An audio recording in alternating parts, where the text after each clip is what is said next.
Qığırdaq niyə yeyilir və bunu təbii yolla necə aradan qaldıra bilərik? İzah edəcəm.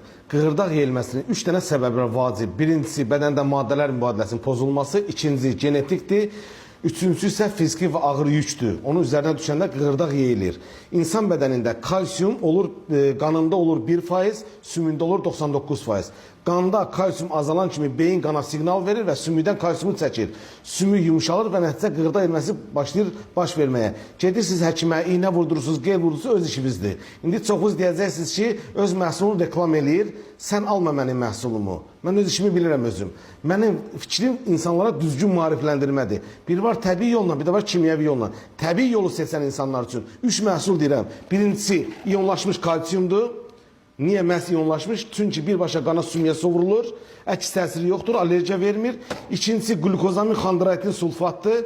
Bu, diz arasındakı mayenin yağlanmanı təmin edir. O, xırçıltı səslər var, pilləkən qalxıb düşəndə onu kəsmək üçündür və əgər iltihab varsa, omega 3 balıq yağı, bax təbiidir, Azərbaycana təzə gəlir. Bundan da gündə 3 dəfə yeməkdən sonra istifadə edirsiniz. Bu kompleks sənin qığırdaq yeyilməsindən demirəm köklü həll edəcək. Amma birinci, ikinci, üçüncü dərəcə effektiv təsir verəcək. Dördüncü dərəcə isə ağrılarını azaldacaq.